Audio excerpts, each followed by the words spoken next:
Eskom yi vula leswaku yi teke xiboho endzhaku ko vona leswaku ku tirhisiwa ka gezi swi le hansi eka hilaha a ku languteriwa hakona.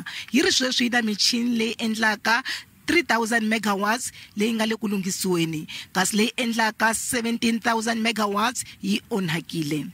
Na nomsa ku nga minhlangano leyi yimelaka vatirhi lava nga tereka yi ri muthori u cince tiphesenti leti a ta tisaka miholo ha tona laha va nga ta ya hlamusela vatirhi.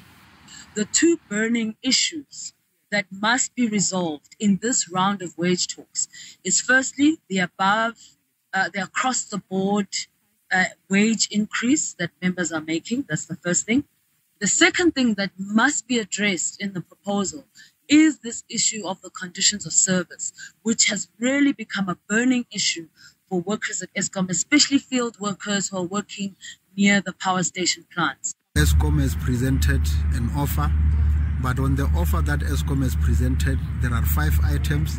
In principle, there are two areas that we think that we are moving along, and there are 3 areas that Eskom is taking a caucus.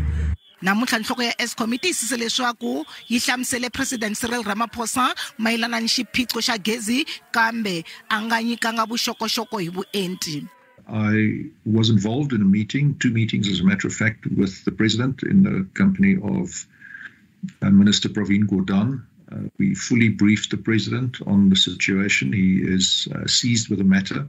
Loko a vutisiwa mayelana ni mhaka yo va a chika exitulwini tanihi nhloko ya Eskom u angule hi ndlela leyi. My answer is no.